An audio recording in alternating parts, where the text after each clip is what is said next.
Diretamente do Brasil, Brasília, Distrito Federal. Quem vos fala, mestre Dinho, trazendo sempre informações na palma da sua mão, com notícias de utilidade pública, nacional e internacional. O mestre Dinho, eu quero aqui, antes de iniciar esta live, eu quero falar sobre o Pix do juiz Oscar Aníbal Chapan. Pix, Oscar Aníbal Chapan, @gmail.com. Repito, Oscar Aníbal Chapan, @gmail.com. Está na descrição desse vídeo. Muito bom dia, dia 7 de junho de 2026. Quem está falando é o senhor Oscar Aníbal Chapano, ao 7, operador oficial em campo. Estamos já na intervenção do narcopaís Brasil, com os seus prepostos Sheinbaum do México, Pepe da Colômbia e várias facções do narcotráfico terrorista, já todos já identificados. Então nós vamos proceder imediatamente. Esse sujeito que se faz chamar Luiz Inácio Lula da Silva, ele é um narcotraficante terrorista estabelecido no Brasil para o delipêndio e também a submissão do povo brasileiro. Ele, com seus 30 partidos políticos, com seus prepostos na Polícia Federal, na Polícia Militar, na Polícia Civil, nas facções terroristas estabelecidas em toda a América Latina, ele está disposto ao confronto. Então nós vamos proceder. A máfia Java, a máfia Camorra, Honorável Società, também a Yakuza, todos querem a cabeça desse que se faz chamar Luiz Inácio Lula da Silva, como também a máfia libanesa, como também a máfia da Malásia, do Vietnã e de Singapura. Então você, seu filho de uma puta, e você, Fachin, filho de uma puta do Supremo Tribunal Federal, Barroso e a puta que te pariu, vocês todos estão jurados de morte. Entenderam? Vocês todos são óbito, vão morrer, filha da puta. E nós não vamos pretensão de defender vocês, seus filha da puta. Nem vocês, nem essa cambada aí, Mussi, seu filho de uma puta. Tu me conhece, filha da puta? Tu se meteu com esse terrorista, filha da puta? Tu tá morto, Mussi. Você, esses generais, brigadeiros e comodores traidores. Já estamos todos postos. O combate é hoje, 5 horas da manhã, da madrugada, 20 minutos do dia 7 de junho de 2026. Agora é o tudo ou nada, meu filho. Tu vai morrer, filha da puta, porque tu é pedófilo que se faz chamar Luiz Inácio Lula da Silva. Tu come bebês. Foi isso que os caras piraram aí do lado da Janja. Outra pedófila, filha da puta. Puta, filha de uma puta. Já conhecida, entendeu? E já sabemos disso tudo. Então vocês são óbito. Óbito. Sabe o que é óbito? Te prepara, filha da puta. Tu vai ficar que nem uma peneira. Entendeu? Tu vai morrer, seu filho da puta. Tá certo? E você, brasileiro cagão, filho de uma puta, que vai acabar com o rabo todo perforado, porque vão cometer o cu da tua mulher, da tua filha, do teu filho, porque vocês são otários, filha da puta. Então nós vamos proceder. Entendeu, seu filho da puta? E é isso que nós vamos fazer. Tá entendendo? É hoje. E conforme determinação, meu Pix de sobrevivência é meu telefone celular, 2199-742-0789. Vocês sabem o que acontece com quem se mete comigo, quem manda fazer, quem manda acontecer. Não tem como esquecer. Então vocês já estão jurados de morte. Tenta sorte, filha da puta. Tenta sorte para ir pro saco o mais rápido possível. Porque aí você poupa tempo. Entendeu, seus filha da puta? Vocês colocaram a garotada toda aí, todos os vendedores de palha, cigarro de palha, de cocaína malhada, vocês são os filhas da puta. Então vocês vão morrer, tá certo? Hoje, dia 7 de junho de 2026. Vão pa... Muito bom dia. Hoje, dia 7 de julho de 2025. 7 de junho de 2026. 7 de junho de 2026. Horário 4 horas e 47 minutos da madrugada. Quem está falando é o senhor Oscar Aníbal Chapano. Estamos interventor pelo Tribunal Penal Internacional. Estamos em guerra atômica nuclear no continente da América do Sul. Temos bases secretas chinesas posicionadas com ogivas nucleares apontadas para Estados Unidos da América, no território da República Federativa do Brasil. Também temos tropas russas no continente da América do Sul. Estes dois indivíduos, narcoterroristas, Putin e Xi Jinping, conjuntamente com o norte-coreano e com o Erdogan, o turco, e a Guarda Revolucionária, com 27 países da Europa, estabelecidos a querer um feudo participativo de capital ao qual eles ambicionam o seu enriquecimento individual, eles todos foram identificados. Então nós estamos em guerra atômica nuclear. Nós vamos proceder e já estamos procedendo. Temos aqui no Brasil um sujeito que se faz chamar Luiz Inácio Lula da Silva. Esse sujeito, ele é um espia chinês. É um clone. O Lula morreu, é óbito. E ele é o mais perverso que você possa imaginar. Ele é um estuprador, ele é um exterminador e ele é um ele submete a população do Brasil a práticas ofensivas, abusivas e imorais, porque ele é um imoral. É um estuprador sádico, perverso. O seu destino é a morte. Ele está sentenciado à morte, pena capital nos Estados Unidos da América, pelos crimes cometidos pelo seu mentor ou a sua carapuça, Luiz Inácio Lula da Silva. Ele praticou desde 2024 até o presente momento extermínio em massa da população do Brasil, através de substâncias veneno aplicado na população, como também inanição, roubo de vulneráveis e estabeleceu a Orcrim Foro de São Paulo, Grupo de Puebla, submetendo todo o país, Brasil, fazendo dos brasileiros e dos seus partidos políticos, todos eles se submetem a serem escravos, pretendendo ganhar alguma benesse, ou seja, pagamento destes mercenários terroristas, todos já identificados. Então ele vai ser exterminado pelos próprios parceiros.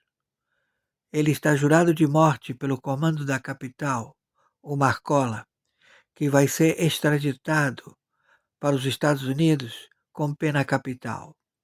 E também o Fernandinho Beramal, como também toda a máfia europeia. Ele entregou todo mundo no pendrive. Então este filho de uma puta, conjuntamente com a máfia do Supremo Tribunal Federal, vocês vão morrer exterminados pelos seus próprios parceiros, seus filhos de uma puta. Entenderam?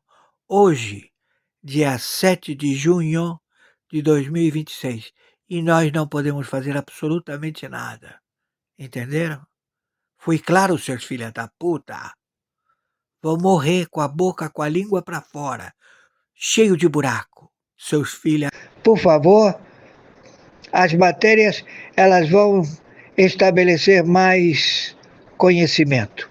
Por favor, as matérias elas vão estabelecer más conocimiento. Desmantelaron una red dedicada al lavado de dinero, la evasión fiscal y la emisión de facturas falsas. El Caballito, como era conocida esta red, operaba a través de 15 empresas y asociaciones civiles en 10 estados, principalmente en Jalisco, Michoacán, Sinaloa, Sonora y Quintana Roo. De acuerdo con las investigaciones, la organización ofrecía a empresas reales esquemas de facturación por operaciones inexistentes para reducir el pago de impuestos y movilizar recursos de procedencia ilícita. El fiscal especial en asuntos relevantes de la Fiscalía General de la República, Ulises Lara, informó el viernes que detuvieron a 8 integrantes del grupo, entre ellos Michael Leonardo Lazo y Salvador Villaseñor, identificados como presuntos líderes. Las autoridades aseguraron 11 domicilios, 14 vehículos, 2 motos, casi 2 millones de pesos, cerca de $18,000, y diversas cantidades de yenes, soles, libras esterlinas, euros y coronas danesas. Aquí vamos a escuchar al vocero de la Fiscalía.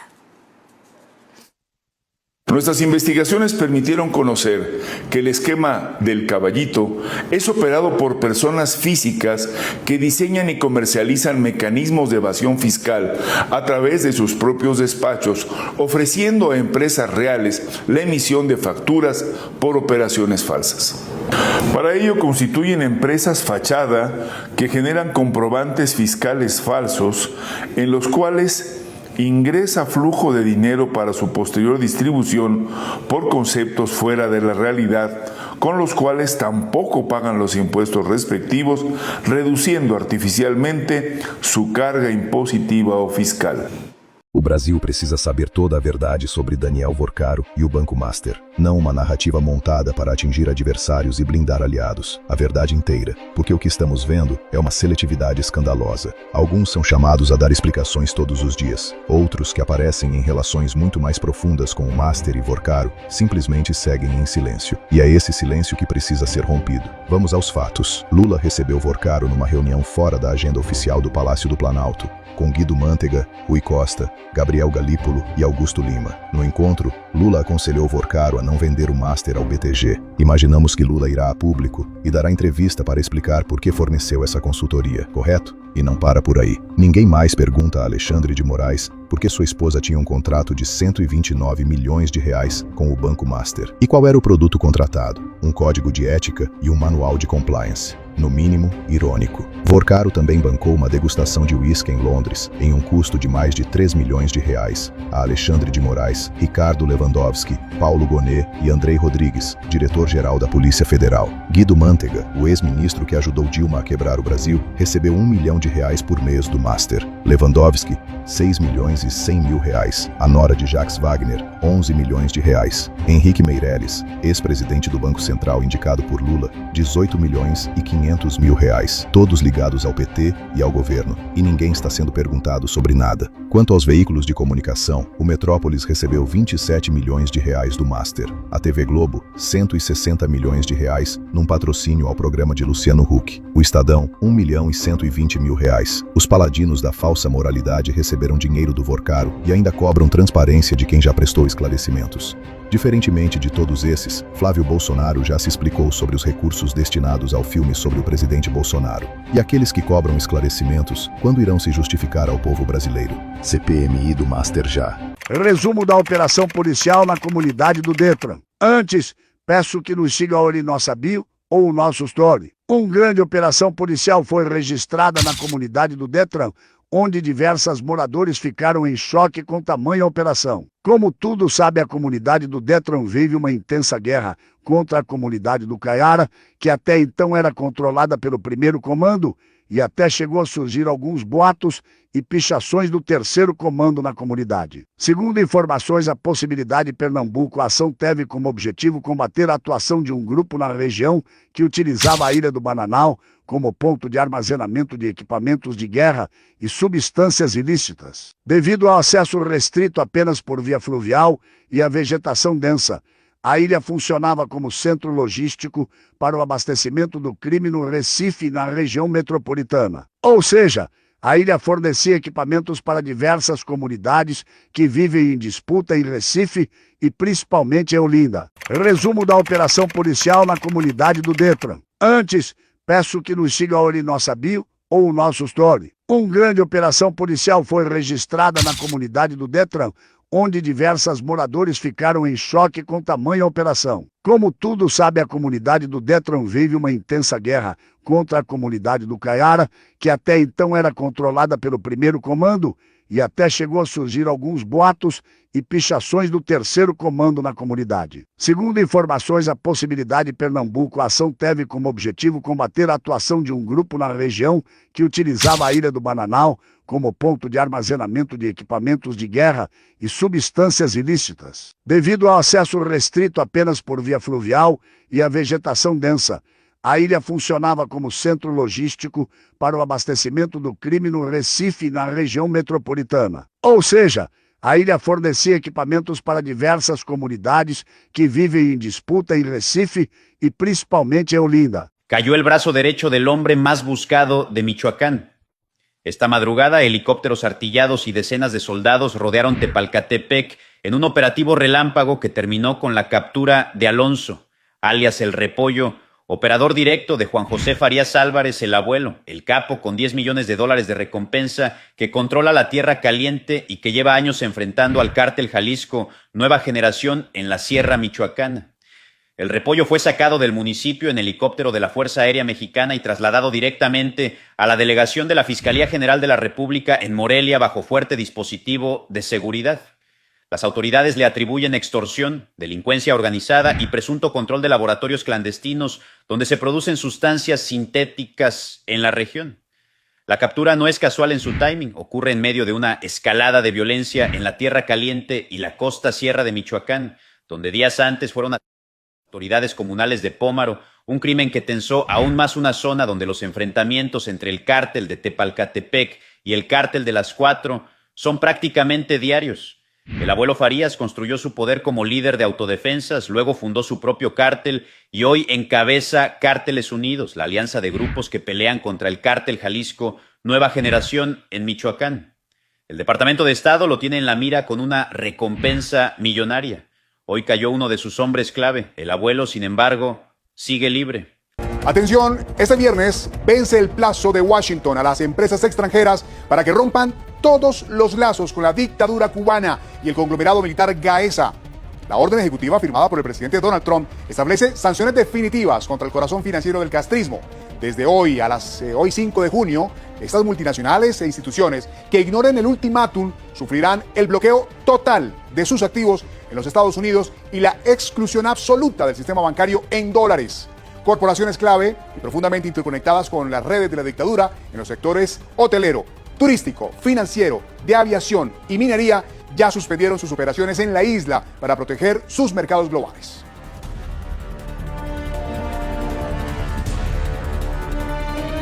Estas son las sanciones que contempla la orden ejecutiva 14404 para aquellas entidades que presten apoyo material o financiero a Gaesa. El Departamento del Tesoro, a través de la OFAC, ejecutará 1. La congelación total de activos, incautación de todos los bienes y cuentas bancarias en territorio de Estados Unidos. 2. La exclusión del sistema del dólar, la prohibición de abrir o mantener cuentas corresponsales en los Estados Unidos. 3. El veto comercial absoluto, la restricción total para realizar negocios, transacciones o firmar contratos con empresas norteamericanas. Y 4. Multas multimillonarias y juicios federales por evasión de regulación de la OFAC.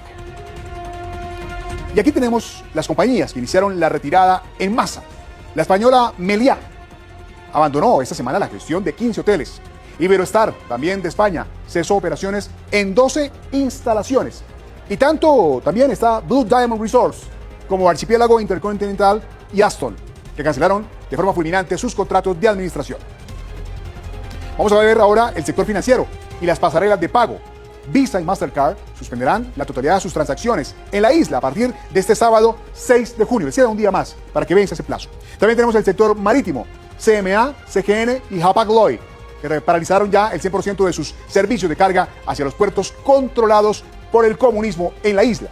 Ahora vamos a ver el sector de la aviación, con la cancelación abrupta de las rutas y los vuelos programados en las aerolíneas europeas Air France, Iberia, Worldfly, Sherry, y finalmente tenemos el sector minero y de recursos naturales. La canadiense Sherry International suspendió ya las operaciones en la empresa mixta Moa Nickel e inició la repatriación de su personal técnico para desvincularse por completo de la economía de la tiranía. La retirada de masa pone en evidencia cómo estas multinacionales, todas estas que ven ustedes acá en pantalla, eran cómplices y financiadoras de la tiranía bajo el modelo de negocio. Las empresas entregaban sus operaciones al holding militar que monopoliza el 70% de la economía de la isla y que además configura un esquema de explotación donde la cúpula comunista retiene hasta el 90% del salario en divisas de los trabajadores locales y les pagaban en moneda local absolutamente devaluada.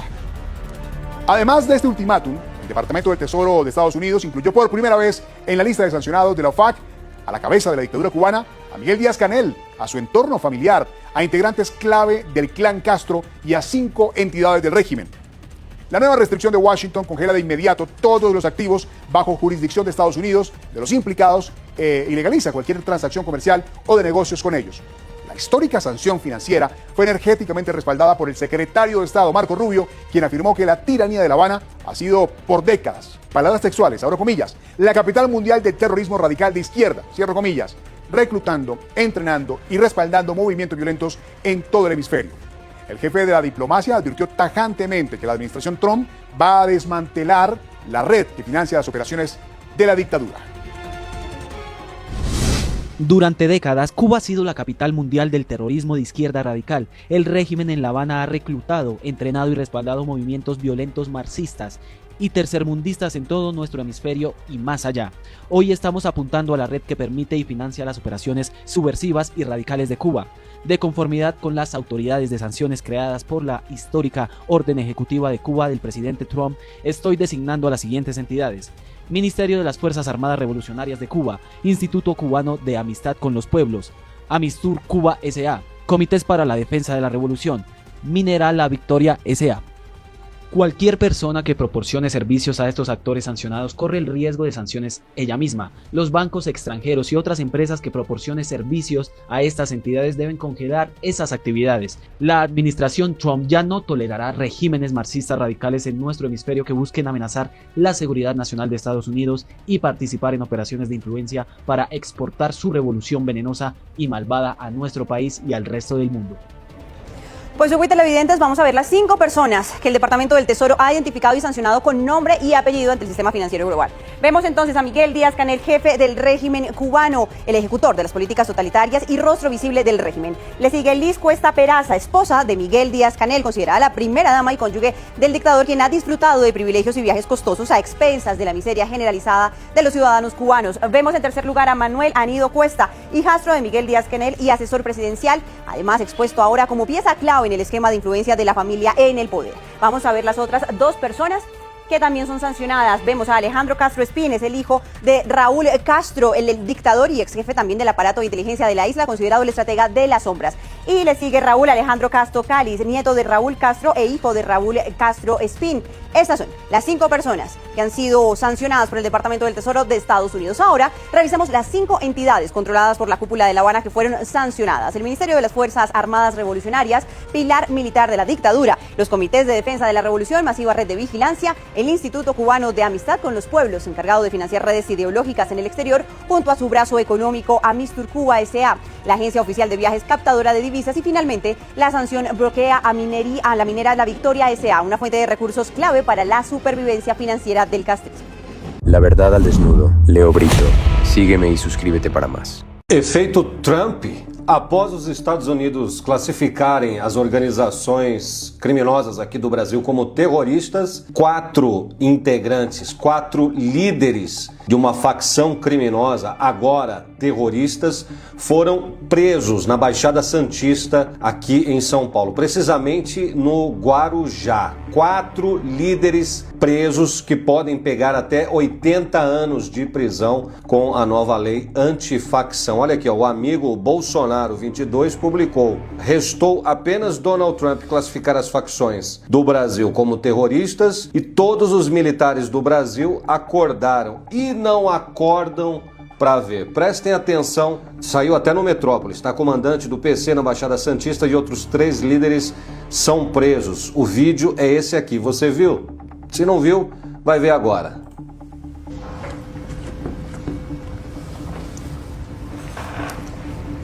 Já vou comentar sobre isso, tá?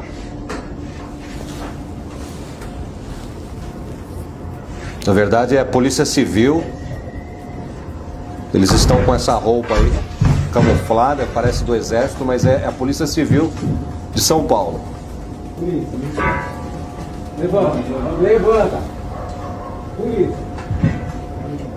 Levanta, levanta. Mostra as mãos, levanta. Sai da cama, levanta. Mais alguém na casa, hein? Sai como pra cima. Sai como pra cima do quarto. Levanta, meu. Quem é que tem mais a casa?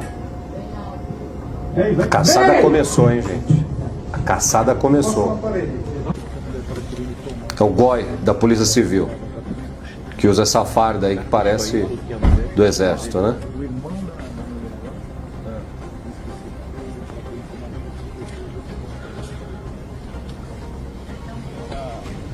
Tá lá, tá no camburão.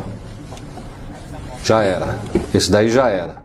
Bom, esse sujeito aqui, Lana, conhecido como Apolo, ele é um dos chefes dessa organização terrorista e ele é considerado pela Polícia Civil de São Paulo como o braço direito de um outro criminoso terrorista acusado de ser o mandante da morte do Dr. Rui, que já foi delegado-geral da Polícia Civil e era ameaçado e que teve ele foi assassinado, né, no litoral em Santos, litoral paulista, com um carro que perseguia ele e o carro do Dr. Rui acabou capotando ao bater em um ônibus e os caras saíram e mataram o Dr. Rui, delegado de Polícia Civil, a queima-roupa ali com tiros de fuzil e tal, uma coisa horrorosa. Esse é o terror do Brasil, mas a caçada começou, tá? Apolo já está preso, esse sujeito da foto aí, mais 3 líderes foram presos também, agora precisam pegar o mandante.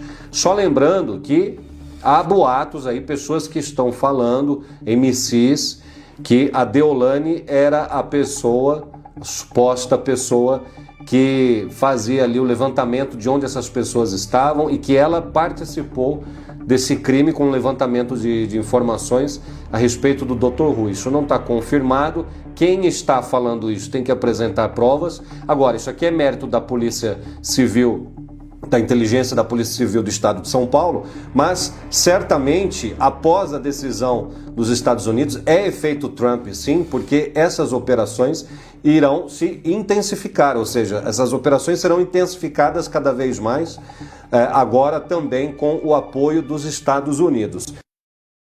Aqui estão fotos, né, do que eles encontraram, olha aí. Segundo o Lula, tudo isso aqui, tá, que foi roubado é para tomar cervejinha. São bandidos amigos, criminosos amigos, olha aí, ó. Correntes de ouro. Para o Lula isso aqui não tem problema nenhum, tá? Os meninos precisam trabalhar, tomar cervejinha. Lana, o cerco está se fechando, a caçada começou. Hoje, sexta-feira, as facções foram classificadas, as facções brasileiras foram classificadas como terroristas oficialmente e já era, né? O estrangulamento financeiro vai começar e as operações cada vez mais intensas. Até que enfim, né?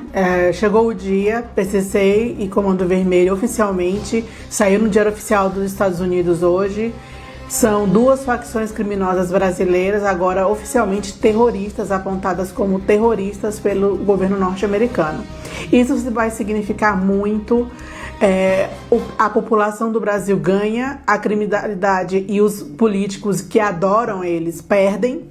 Os políticos que fazem parte dessa rede de tráfico internacional, não só de drogas, mas até mesmo de órgãos, até mesmo de mulheres e de crianças.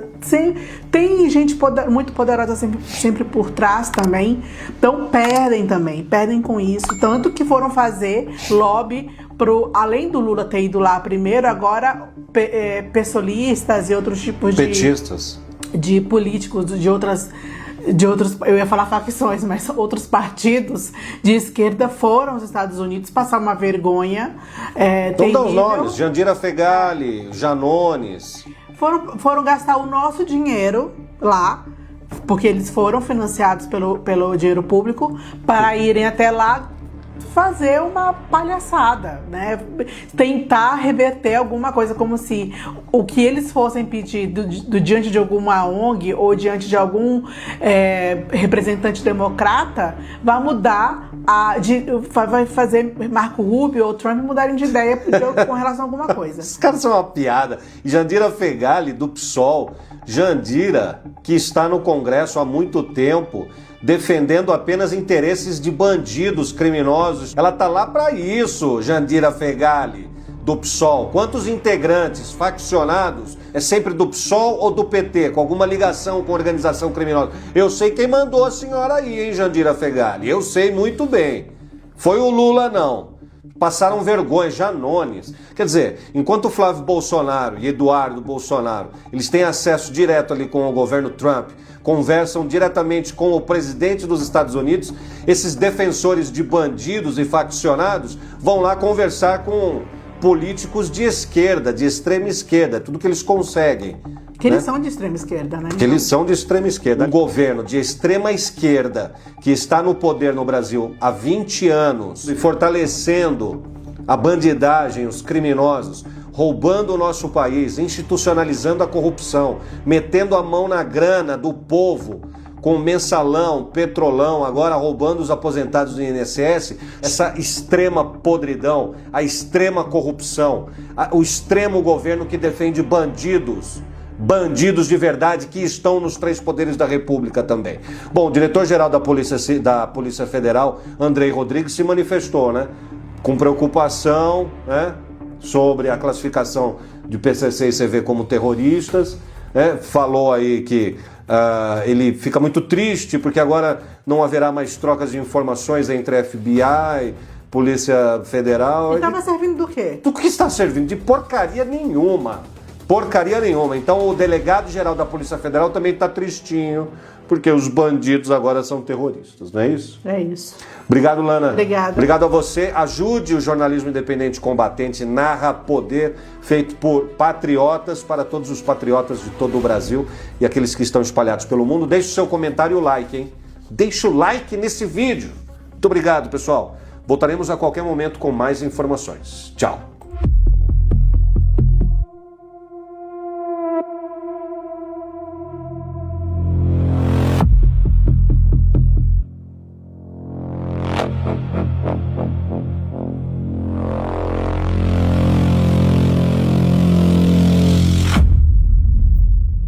Revelan la identidad del hombre que lavaba millones para los chapitos usando criptomonedas desde Sinaloa. El Departamento del Tesoro de Estados Unidos acaba de sancionar a la red financiera más sofisticada del grupo de Sinaloa, y los detalles son escalofriantes.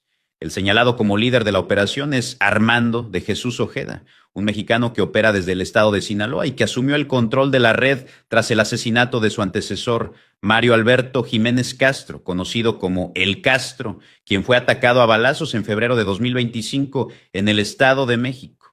El esquema funciona de la siguiente manera: mensajeros ubicados en territorio estadounidense recolectan grandes cantidades de dinero en efectivo proveniente de la venta de sustancias. Ese dinero es convertido en criptomonedas y transferido al grupo criminal en México, dejando un rastro difícil de seguir para las autoridades. Ojeda también es señalado por supervisar directamente los envíos de sustancias desde México hacia Estados Unidos. Junto a él fueron sancionadas 5 personas más, entre ellas un empresario identificado como Alfredo Orozco Romero, quien controla una empresa de seguridad y un restaurante en Chihuahua a través de familiares que actúan como testaferros. Otro sancionado es Jesús Alonso Aispuro Félix, identificado como el principal intermediario financiero de la red, y Rodrigo Alarcón Palomares, quien facilitó retiros de dinero en Estados Unidos y fue detenido en México en 2023 con aparatos y municiones. Las sanciones también apuntan a una segunda red de tráfico de sustancias liderada por Jesús González Peñuelas, por quien la Agencia Antidrogas de Estados Unidos ofrece $5 millones de recompensa.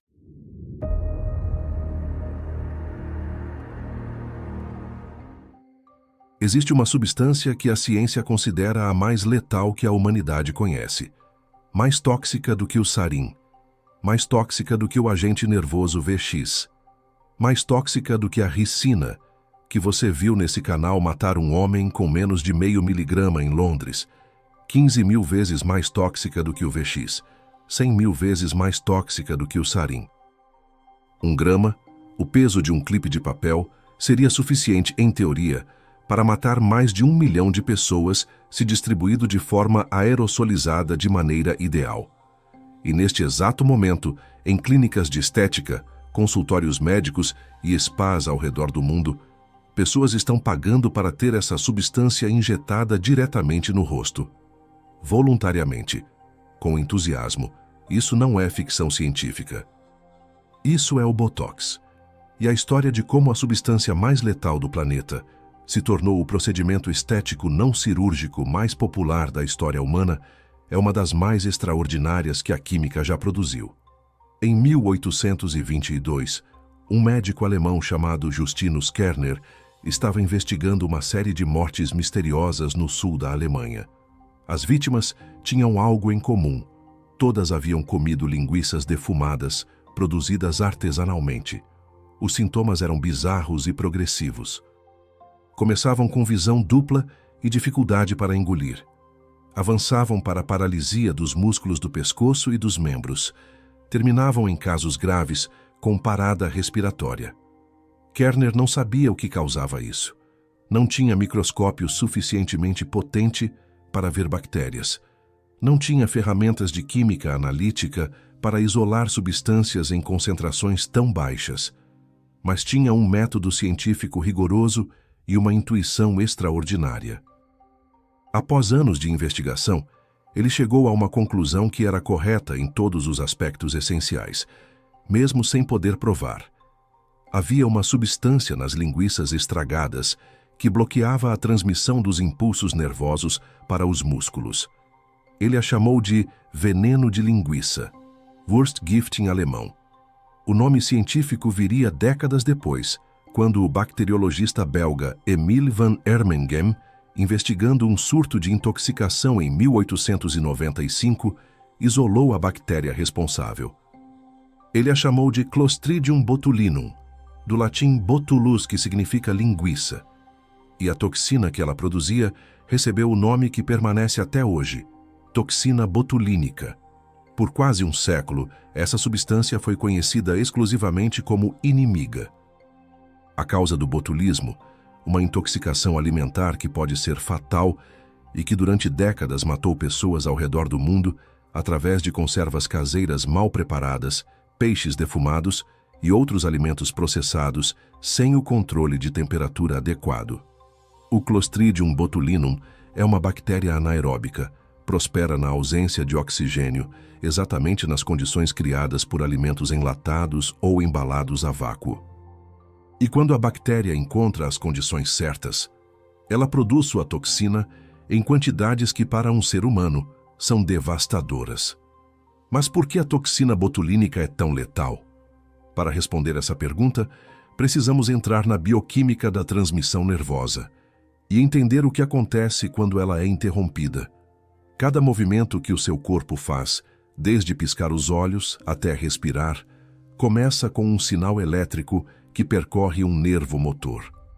Quando esse sinal chega à extremidade do nervo, a chamada junção neuromuscular, ele dispara um mecanismo que libera uma molécula chamada acetilcolina no espaço entre o nervo e a fibra muscular. A acetilcolina atravessa esse espaço e se liga aos receptores da fibra muscular, causando a contração. É um processo que acontece milhares de vezes por segundo em cada parte do seu corpo, de forma coordenada e precisa. A toxina botulínica interfere nesse processo de uma forma que é, ao mesmo tempo, cirúrgica e devastadora. A molécula da toxina botulínica é composta de duas cadeias proteicas. A cadeia pesada funciona como um cavalo de Troia. Ela se liga especificamente aos receptores presentes nas terminações nervosas motoras, o que faz com que a célula a absorva voluntariamente como se fosse um nutriente. Uma vez dentro da célula nervosa, a cadeia leve entra em ação.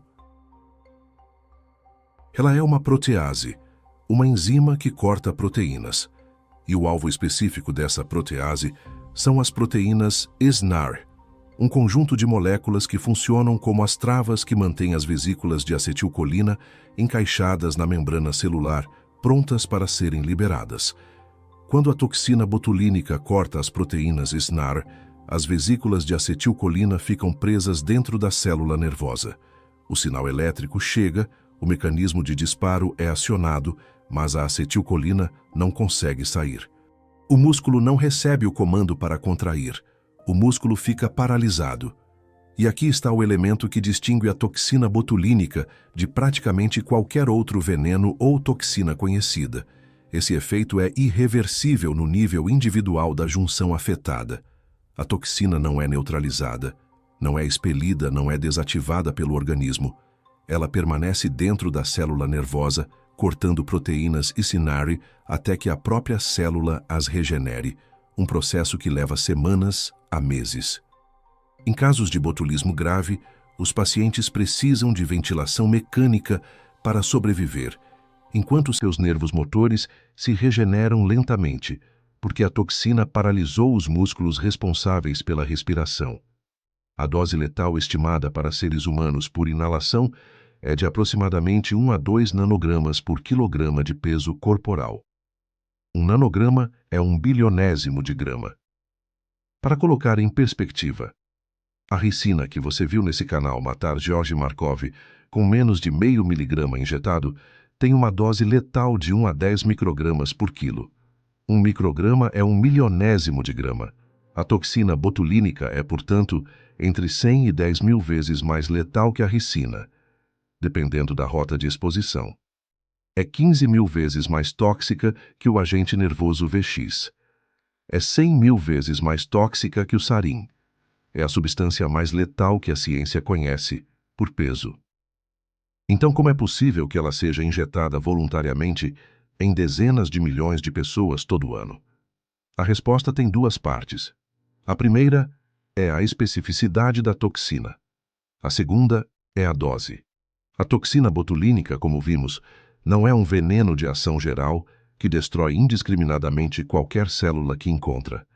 Ela é extraordinariamente específica, se liga apenas a um tipo particular de terminação nervosa, aquelas que controlam músculos voluntários esqueléticos. Ela não afeta o sistema nervoso central, não penetra a barreira hematoencefálica, não danifica órgãos internos. Quando injetada em doses minúsculas e controladas diretamente em um músculo específico, ela faz exatamente o que faz no botulismo, mas apenas ali, apenas naquele músculo, apenas por alguns meses.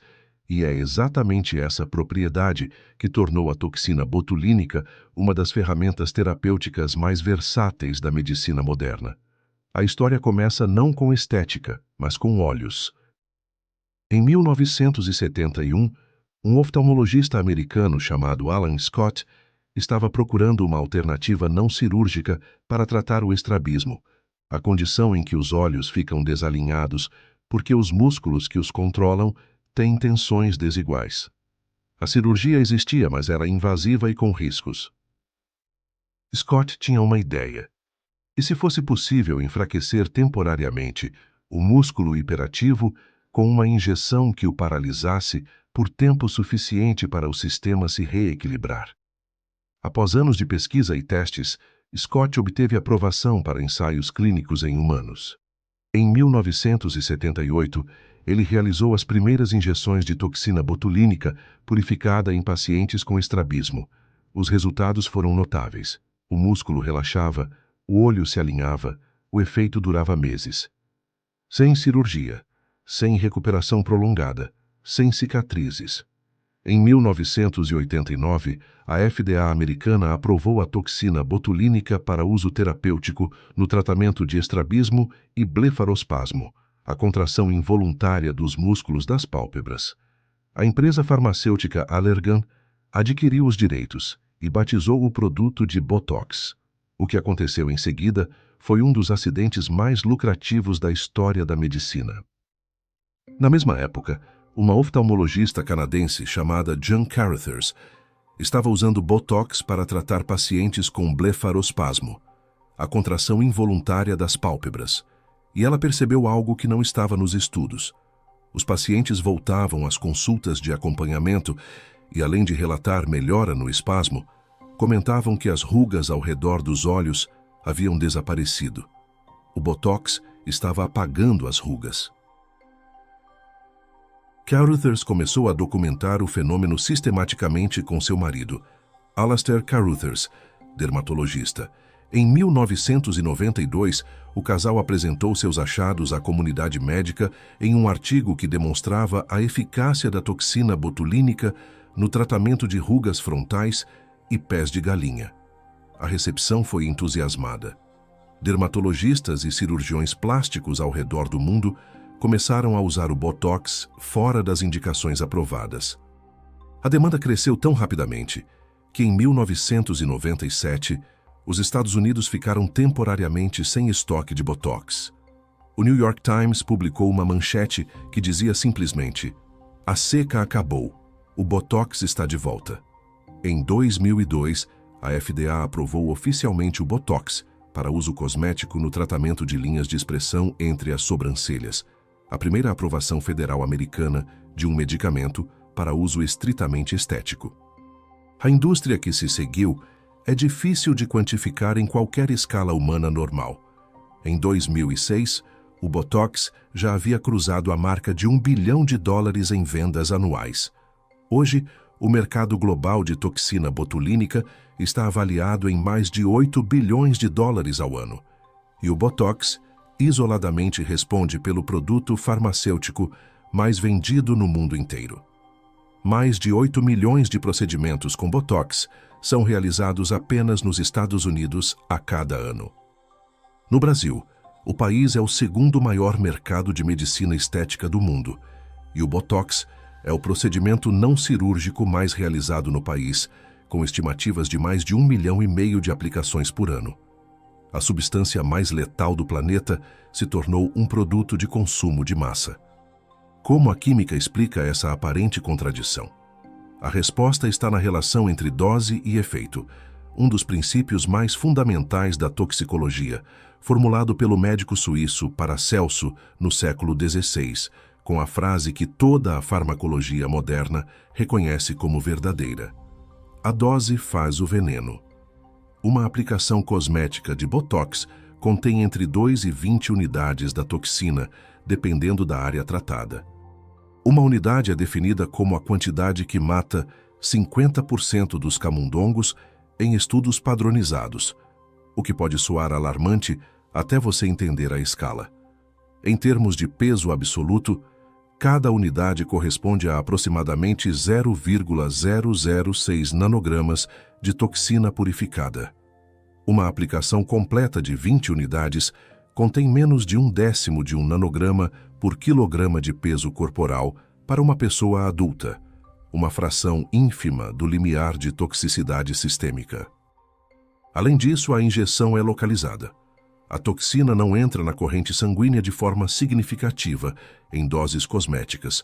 Ela age nos nervos locais que controlam o músculo-alvo e permanece na região da injeção.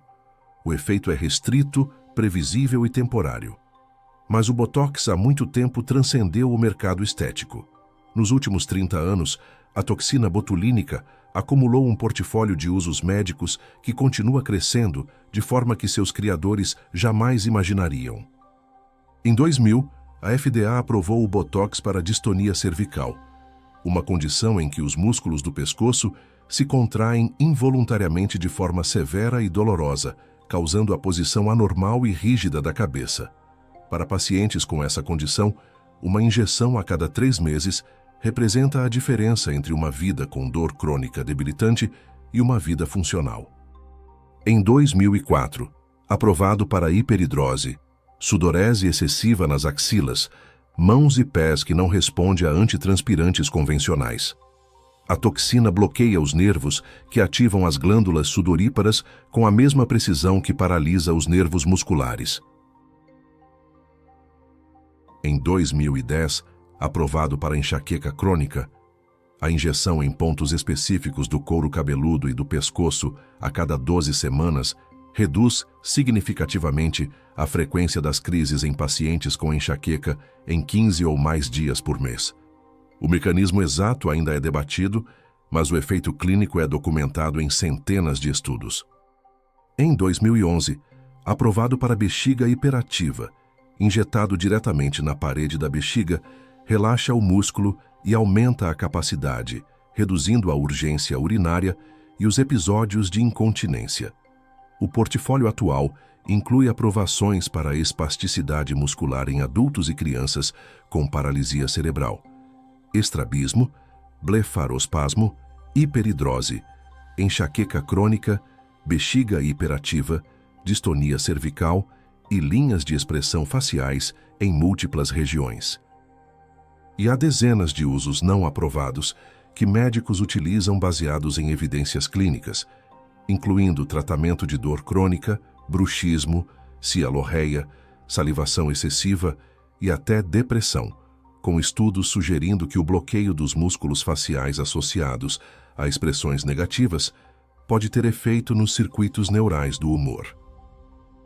A mesma molécula que paralisou e matou pessoas que comeram linguiça estragada no século XIX está no século XXI tratando enxaquecas, controlando bexigas, relaxando músculos espásticos em crianças com paralisia cerebral e apagando as rugas de milhões de pessoas que jamais ouviram falar de Justinus Kerner ou Clostridium botulinum.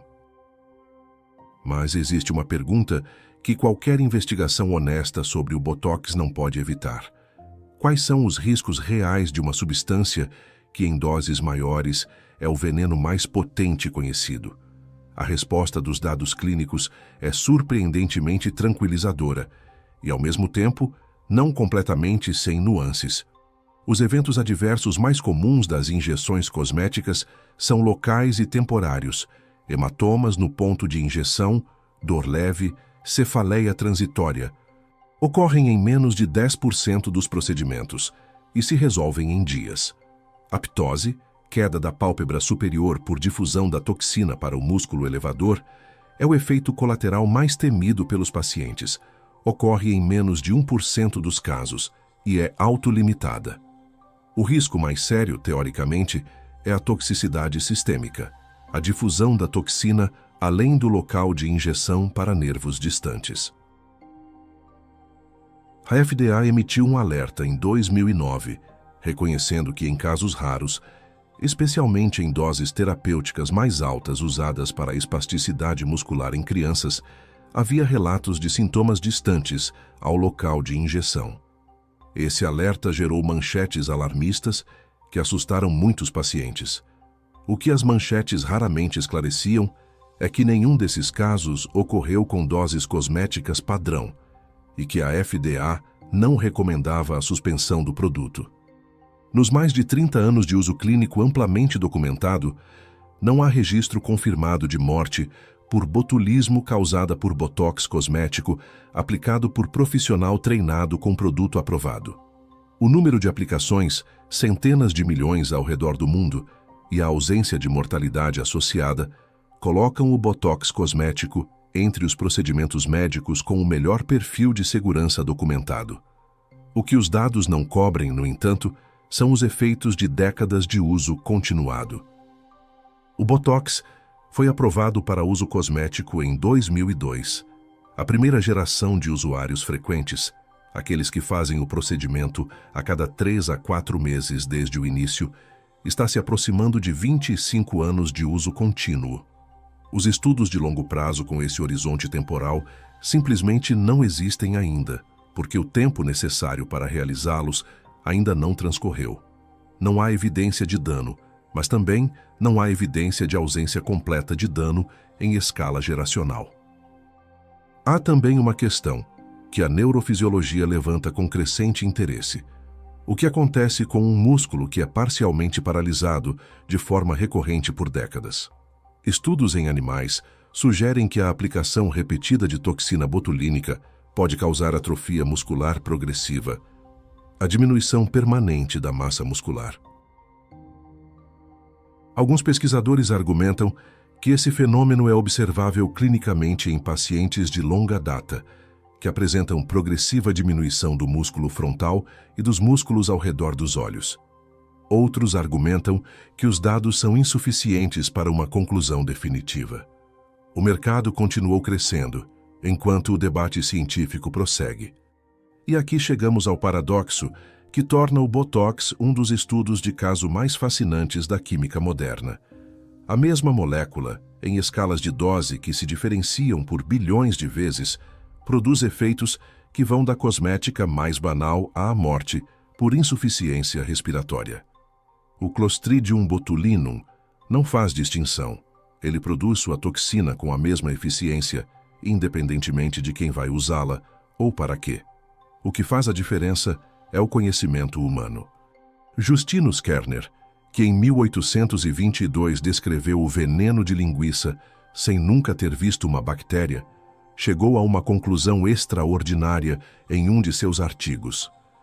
Ele sugeriu que, em doses suficientemente pequenas, essa substância poderia ter usos terapêuticos, especialmente em condições de hiperatividade muscular. Ele escreveu isso em um tempo em que não havia microscópio para ver o agente causador. Não havia ferramentas para isolar a toxina.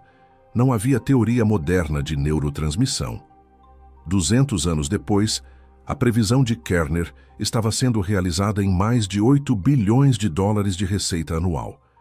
A toxina botulínica não mudou.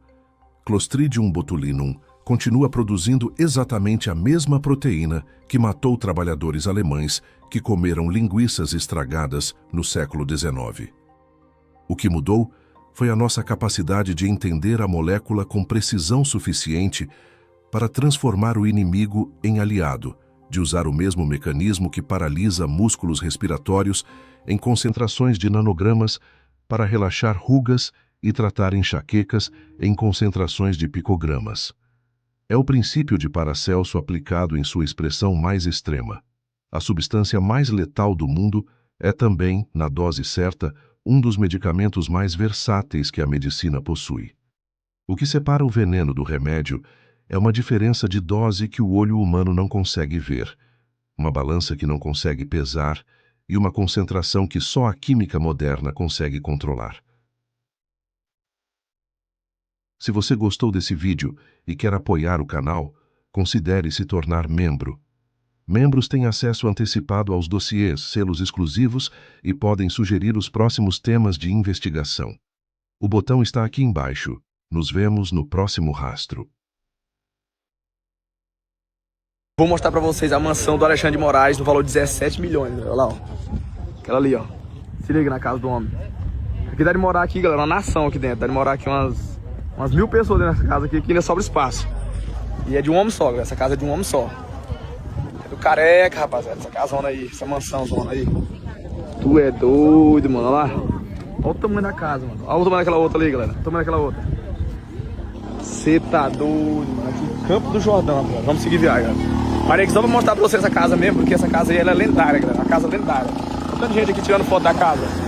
Se fosse cobrar R$1 de cada um que tá tirando uma foto na casa aqui, ele já tava rico. O dono da casa. Mais rico ainda, né? É rico. Ei, aquela é a casa do Careca, menino. Careca. O Careca. Ok, cabeça de ovo? É, cabeça de ovo.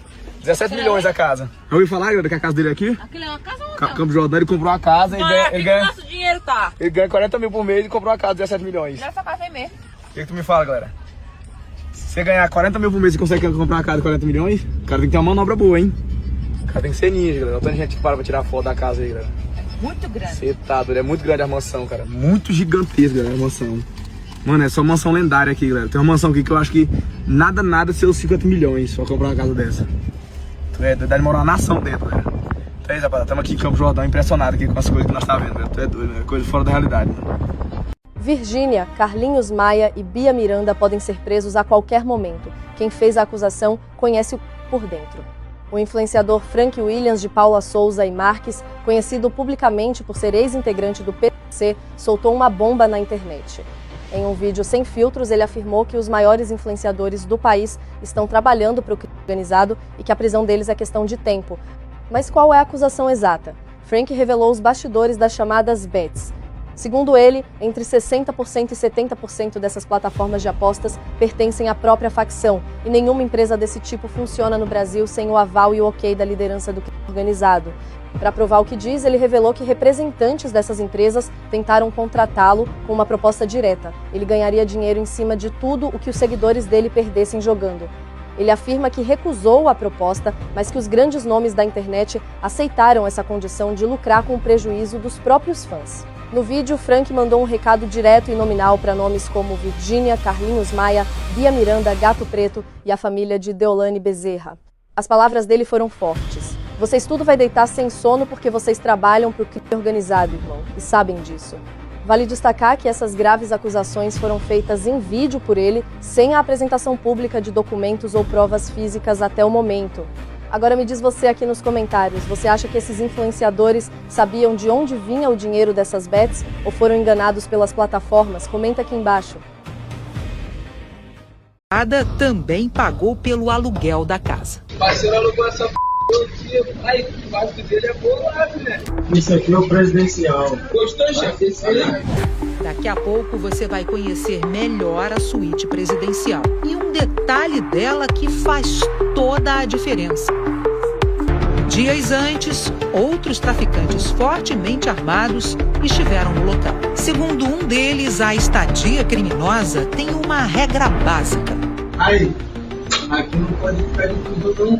Esta imagem, também anterior à chegada de Dada, mostra bandidos guardando um fuzil num quarto. Eles não...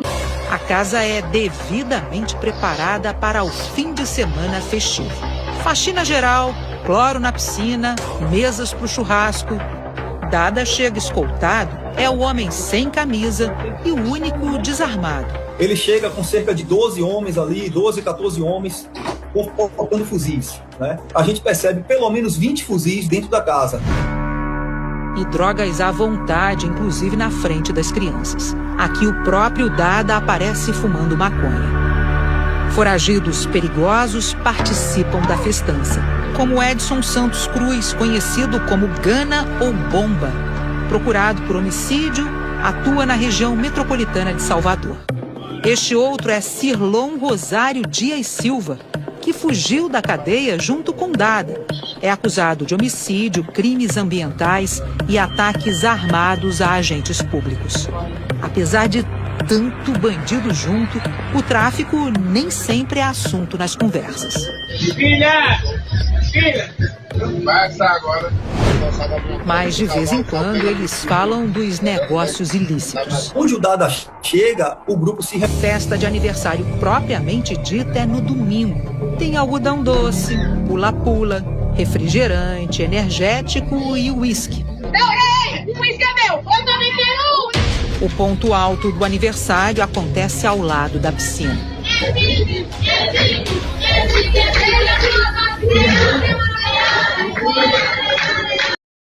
Eu estou já na descrição, né, dessa transmissão ao vivo, ok? Então vocês poderão verificar que tem uma frase e no final da frase, logo aí no topo, tem a palavra mais. 4 letras, mais. Indica o que acontece. Para vocês entrarem na descrição, né, do celular, do tablet, do notebook ou do computador, clica. Então vocês clicando aí, vocês vão entrar, observar, né, que existe uma palavra perfil social. E depois do perfil social vem Mercado Livre. E está escrito, canal Mestre Dinho. Últimas notícias na palma da sua mão. Perfil Mestre Dinho, 1949. Eu sou afiliado do Mercado Livre. E é por isso que eu estou aqui aproveitando essa oportunidade para falar com vocês que tem promoções. Promoções. Eu, como afiliado do Mercado Livre, eu coloquei aí, abaixo da palavra promoções. Promoções 2 pontos. Tem aí o link. Todo mundo sabe o que é o link. O link do Mercado Livre. Você clica no Mercado Livre aí, nesse link do Mercado Livre. Não vai sair num só produto, não. Vai sair numa vitrine. O Mercado Livre, por enquanto, tem quase 200 produtos, certo? Produtos, a maior parte com promoções. Produtos que nós precisamos. Aqueles produtos relacionados, que nós temos necessidade de comprar dia a dia. Então, vocês sabem que o Mestre Dinho, eu sou afiliado do Mercado Livre. Vocês compram, certo? Vocês negociam no parcelamento, né? Se é com 10 parcelas, ou com 12, ou com 18 ou mais, depender, tem de entrar aí, né, certo? Na descrição, no link do Mercado Livre. Ok? E, descendo, certo? Eu também sou afiliado do Shopee. Tem assim, vitrine do Construa Civil Mestre Dinho. Afiliado da Shopee. Aproveita as promoções. Mais de 500 produtos do afiliado do Shopee Mestre Dinho. Construa Civil Mestre Dinho.